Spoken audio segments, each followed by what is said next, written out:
A partir de ahora está grabando, los que queráis premiarnos con vuestro bello rostro, Ingrid se agradece porque esto siempre da feedback, si no, pues cada uno en el ejercicio de su libertad. Bien, hoy tenemos un capítulo siguiendo con el módulo de cardiovascular, es el penúltimo bloque, el penúltimo problema de salud, que es el síncope, diferencia con la lipotimia, desmayo. Véase otros términos confusos que ahora resolveremos. Y el próximo día, el día 5 de enero, para Cabalgata de Reyes, veremos reanimación cardiopulmonar y con esto acabaremos el módulo de cardiovascular. Vamos a ver el síncope, porque estamos en el paradigma de hacer el fast webinar, es decir, de acabar en 20 minutos y vamos a conseguir ese objetivo. Vamos a ponerlo bonito, elegante, que se vea bien. Esto.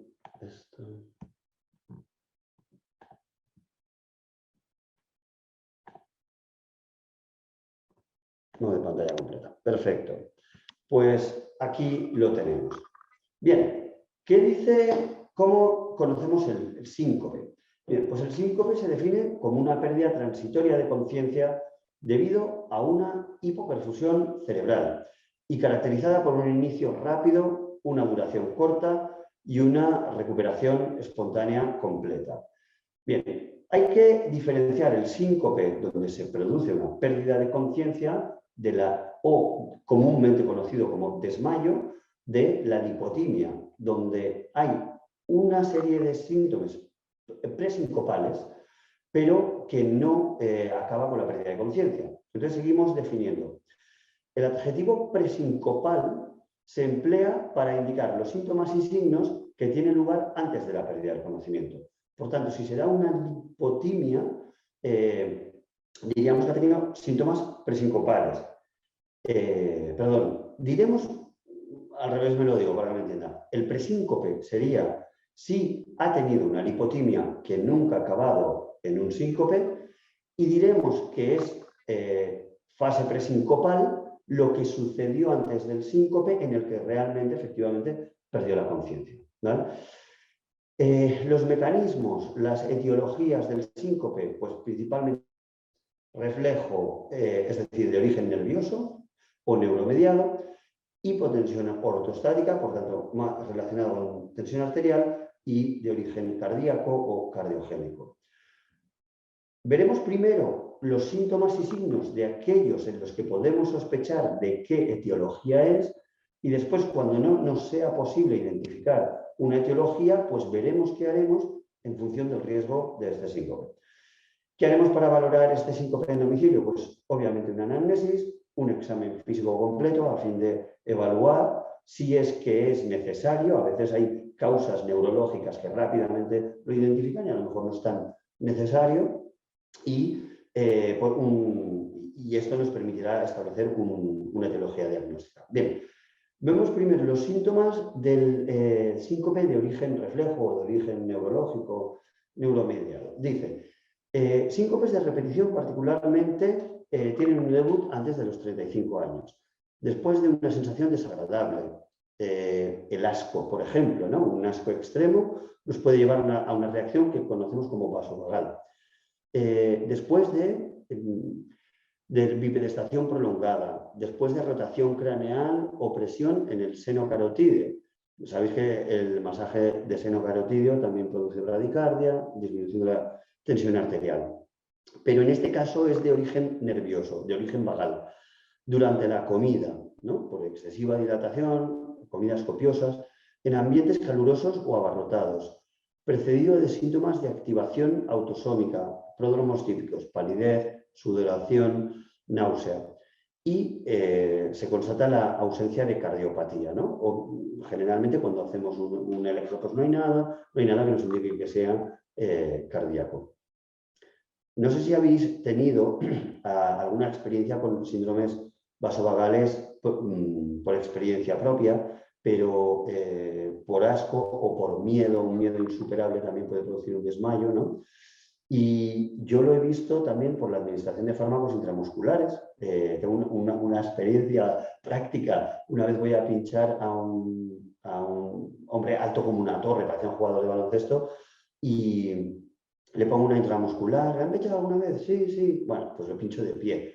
Le pincho y en un segundo, cuando empecé a administrar el antibiótico, perdió súbitamente la conciencia y cayó hacia el lado izquierdo. Menos mal que tenía la pared cerca, pero se golpeó el codo izquierdo, produciendo una laceración en bisel que abrió la piel en forma de L. Con lo cual, obviamente tuve que quedarme con él, no hubo contusión craneal, pero me quedé con él hasta que vino la ambulancia y tal, ¿no? ¿Qué quiero decir? Cuando el síncope sucede, a veces tiene pródromos y otras no. Hay muchos síndromes vasovagales que no tienen pródromos. Por tanto, atentos a esto. El peligro del síncope no solo se encierra en sí mismo por la etiología que pueda producirlo, sino por la caída en sí que suele acontecer, porque generalmente el síncope no es estirado. Entonces, si estás sentado, te caes de la silla hacia adelante sin un movimiento de defensa, puede haber una lesión. Si estás de pie, puede haber cualquier tipo de lesión medular. Entonces, una persona que se ha caído sin atestiguar, deberíamos hacer una inmovilización cervical o esperar a que venga alguien a hacer una inmovilización, comprobar la sensibilidad, la movilidad de todos los miembros. Esto también es un abordaje que se debería hacer en el momento. Generalmente cuando nosotros llegamos a domicilio, pues ya ha habido una fase en la que han habido personas que han atendido a este paciente y aparentemente no ha pasado nada. Por eso nos han llamado a nosotros, porque en general cuando se activa un médico domiciliario, en casi todas las empresas ha habido una consultoría médica telefónica previa y por tanto se ha discriminado que no hay lesiones, que está bien, que está orientado en tiempo y espacio, ¿no? Con un Glasgow 15, por tanto ya no nos interesa tanto esa evaluación que ya se ha hecho. Obviamente llegamos y revaloramos que el paciente está orientado, ¿no? Que está en tiempo y espacio y persona en las tres, pero en general ya se ha valorado previamente. Bien, por tanto, el síncope no es inocuo, aunque parezca pues, que ha sido por asco, que ha sido por calor, ya se le pasa. Hay que tener en cuenta las complicaciones que pueden surgir a raíz del síncope si hay una caída, ¿no? Bien, decimos el nervioso, que aparentemente es de etiología benigna, el derivado de la hipotensión ortostática. Este cuadro depende, sucede durante o tras la bipedestación, particularmente si ha sido prolongada o tras realizar ejercicio, coincidiendo con el inicio o modificación de fármacos vasopresores o diuréticos, que eso también es muy común, ¿no? La sobredosificación o simplemente la novodosificación. Hemos iniciado un diurético tiacídico, el paciente no lo había llevado antes y estamos en fase de ajuste de dosis, ¿no? Y bueno, en presencia de parkinsonismo o neuropatía autosómica.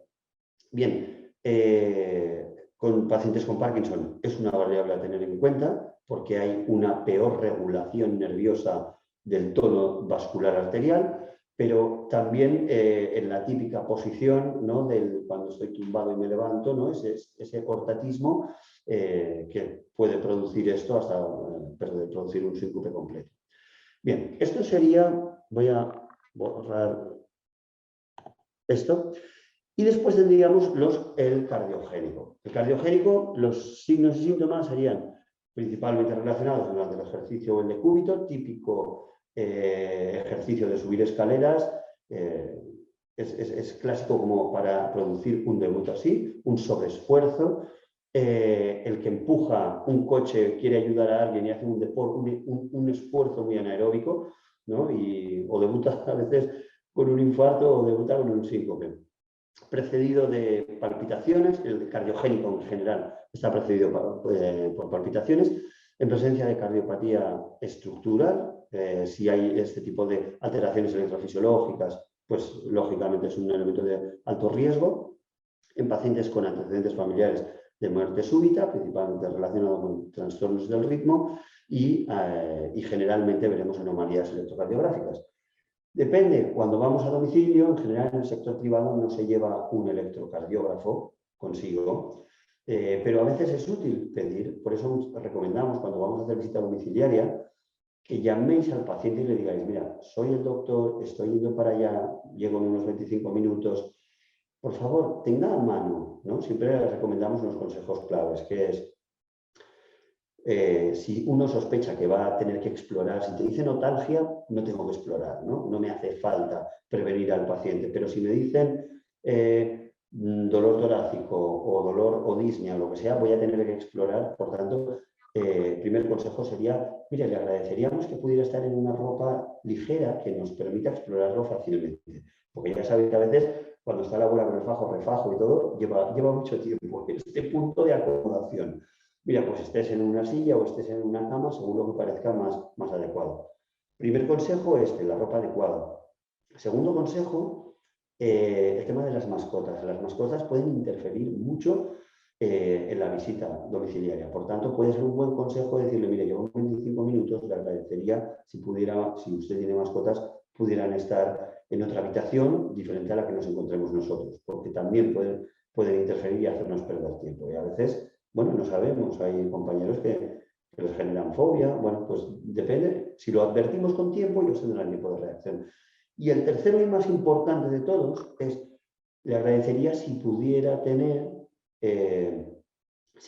la información de los informes de alta hospitalaria o los informes médicos que usted disponga, que los pueda tener a mano, porque eso nos ayuda, como ya sabéis, pues increíblemente a la hora de hacer la anamnesis. Oye, si ingresó en un hospital hace 2 semanas, pues nos ayuda nos hace ahorrar muchísimo tiempo en un paciente pluripatológico de largo alcance con comorbilidades crónicas. Entonces, estos 3 consejos son los consejos de oro para ahorrar tiempo durante la visita.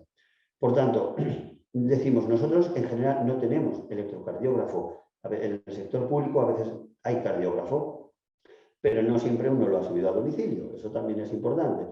Cuando uno ya le dicen pues, que puede ser algo de causa cardíaca, si tiene electrocardiógrafo es mejor subirlo, ¿no? Es mejor subirlo y llevar un peso a la subida que no tener que volver a bajar para realizarlo. Si no tenemos este recurso, sí que tenemos el de pedirle si tiene algún informe y ahí podemos ver pues, si tiene alguna arritmia o tiene alguna cosa. Rara vez será el debut inicial, aunque podría ser, ¿no? Pero bueno, si ahí vemos que no tiene signos, pues esto ya nos orienta. Decimos, no es cardiogénico, no es neurológico, tampoco me parece que es hipotensión, no tengo claro de dónde es, entonces pasaríamos a los de la derecha. ¿Cuál es el de la derecha? Voy a leer el de riesgo alto para que se nos quede esa imagen residual. Si es un niño menor de 6 años y ha tenido un síncope, definitivamente tendríamos que evaluar este tema y considerarlo como un signo de alarma. Si es una molestia torácica, si presenta molestia torácica, disnea, dolor abdominal, cefalea de nueva aparición, esto también tendríamos que considerar como un signo de alarma. Si ocurre durante el ejercicio o en decúbito supino, está precedido de palpitaciones y tiene una instauración brusca, pues esto también apunta a la causa cardiogénica.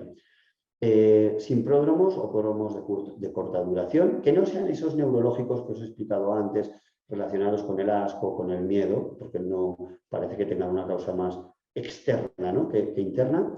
Si sucede sentado, que es una posición en la que no han habido cambios posturales, por tanto no parece ortostático, y si tiene una historia de muerte súbita, una historia familiar de muerte súbita antes de los 60 años, muertes prematuras e inexplicables, pues esto también aumenta mucho los factores de riesgo para que sea algo cardiogénico.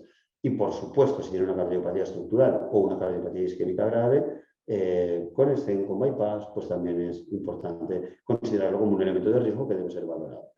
Por tanto, si cuando hacemos la exploración en estos pacientes vemos tensiones sistólicas de menos de 90, sin causa, sospechas de sangrado gastrointestinal, soplo sistólico no estudiado, ¿no? Escuchamos un soplo que no ha sido identificado, en los informes nunca han dicho nada, una bradicardia de menos de 40 y tenemos la oportunidad de ver un electro alterado respecto del basal, lógicamente, pues entonces tendríamos que considerarlo como algo de riesgo. Por tanto, ¿qué hacemos con los benignos? ¿Qué hacemos con los de riesgo? ¿Veis los benignos con signos en verde, los de riesgo con signos en rojo? Pues si es en verde, haremos como abordaje un reconocimiento de los síntomas prodrómicos. Si usted tiene miedo a una circunstancia, mejor no se aproxime. Si tiene asco, un asco insuperable a algunas cosas, también mejor no se aproxime. Si es ola de calor, tomar precauciones, que esto sí es un un impacto de salud importante, y podemos enseñarles a hacer las maniobras de contrapresión. Se hablan de 5 maniobras, pero en bibliografía principalmente hay 2, que son las maniobras de contrapresión de tren inferior y de tren superior. Las de tren inferior, si lo veis en la imagen, se basan en, o si me veis a mí, cruzar una pierna por delante de la otra. Voy a ponerlo así, a ver si se me ve mejor. Voy a dejar de compartir. A ver si se me ve bien, porque este sí que tiene un valor educativo. A veces por la foto uno no lo ve igual. ¿Qué hacemos? Cruzamos, le decimos que cruce una pierna por delante de la otra y que contraiga las piernas como si tuviera algo en el centro, una tela que quiere comprimir entre las piernas y los glúteos.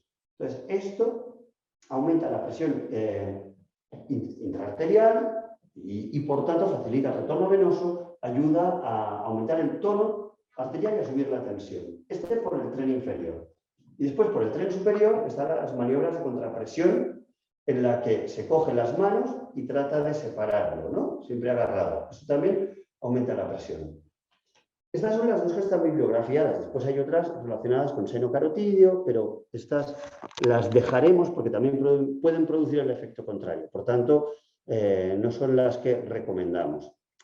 Hay un artículo que explica muy bien esto en la revista de la Sociedad Española del Corazón, que de las que aporta fotografías son estas 2, solo tren inferior y tren superior. Por supuesto, aumentar la presión no deja de ser la relación entre un contenido y un continente, por tanto, aumentar el contenido, es decir, beber líquidos, evitar la deshidratación, ¿no? Y una buena ingesta y recomendar la ingesta de sal. Es decir, ¿sabéis que se dice en medicina tradicional que el agua sigue a la sal como la sombra del cuerpo, ¿no? El agua sigue al sodio como la sombra del cuerpo. Si viviéramos aguas muy blandas, de máquinas de ósmosis, bueno, tampoco es que vaya a deshidratar, pero no tiene una absorción tan elevada como si tiene más soluto, como si tiene más sal. Por tanto, sal. La sal, sabéis que por el riesgo cardiovascular no se recomiendan más de 5 gramos de sal o su equivalente en sodio, que son 2,8 gramos de sodio, lo cual viene a ser una cucharadita. En esta sociedad actual, que se le pone sal a tantas cosas, pues no deberíamos tampoco recomendarlo. Una cosa es recomendarlo un día donde ha pasado eso, otra cosa es decirle, si come sin nada de sal, póngale un poco de sal a la comida hasta llegar a los 5 gramos, más allá de los 5 gramos tampoco sería adecuado para no desvestir a un santo para vestir a otro, ¿no? Y acabar fomentando pues, cifras elevadas de presión arterial. Bien, estas son las recomendaciones. Este es el manejo de este tipo de problema. En general, no hay evidencia que avale el uso de fludrocortisona ni de etilefrina, ¿no? El efortil. Por tanto, si no hay evidencia que lo avale, nosotros no lo podemos recomendar. Antes era una medicación que llevábamos en el maletín, hace ya mucho tiempo que no la llevamos, tampoco se utilizaba, y si no goza de evidencia, pues tampoco la recomendamos, ¿no? Por tanto, decimos, los 2 cuadros benignos que serían el neurológico, perdón, voy a quitar los controles, el neurológico o el derivado de la hipotensión ortostática, los trataríamos de forma benigna, daríamos recomendaciones, maniobras de contrapresión, derivación al médico de cabecera. Si es de origen cardiogénico, esto no nos lo podemos quedar en domicilio y eso tiene que ser evaluado, por tanto, se tiene que hacer una derivación hospitalaria. Si cuando nosotros vamos, el paciente está en una fase completamente estable, tampoco es estrictamente necesario un soporte vital avanzado. Puede ser un soporte básico, solo por los técnicos de transporte sanitario, un soporte intermedio con enfermería, no hace falta un soporte vital avanzado. Obviamente, si el paciente cuando llegamos o ha repetido el síncope, ¿no? Entonces algo se sospecha de que puede haber algo más grave, entonces sí solicitaría un soporte avanzado. Si no hemos filiado el origen de ningún tipo y hemos considerado que tenía signos de alarma, pues entonces sí haremos una derivación hospitalaria, ya sea urgente o no, según los signos que hayamos visto en ese momento. Si es un riesgo bajo, que no tiene signos de alarma, como los que hemos visto, no es cardiogénico, no es en un niño, no hay pues, lo que hemos dicho, cardiopatías estructurales y otros signos de gravedad, como un ECG alterado respecto del basal, entonces veremos si es recurrente, ¿no? Este paciente está teniendo muchos de estos síncopes, por tanto, no nos la jugaremos en domicilio, porque puede que haya este latente, bueno, latente nos esté expresando algo grave, y entonces haríamos derivación hospitalaria. Si no es recurrente, pues haríamos las mismas recomendaciones y le diríamos al paciente que también vaya a su médico de cabecera a controlárselos, y cuando nosotros vamos, en cuanto a estado general, nada nos hace sospechar que haya algo más grave, ¿no? Porque, en fin, cuadros vasovagales pues suceden, hipotensiones ortostáticas, especialmente pues, relacionadas con los cambios de posición, también suceden, entonces tampoco no constituye una urgencia evaluarlo, y puede ir perfectamente al día siguiente al médico de atención primaria. Y esto sería todo. Aquí tenéis las maniobras de contrapresión física y las abreviaturas que hemos utilizado, las bibliografías también utilizadas. Si tenéis preguntas, aquí estamos para resolver, y si no, después sabéis que podéis volver a ver este webinar tantas veces como queráis, porque lo subiremos a YouTube. Vale. ¿Alguien tiene alguna pregunta? ¿No? Si no, aparte de que lo tenemos en YouTube, en nuestra página web de medicare.com.es tenemos una sección que se llama Blog y Vídeos. Ahí hay la parte de vídeos que tienen los enlaces ordenados, bien filiados de estos webinars en YouTube, y la parte de blog tienen los artículos. Es decir,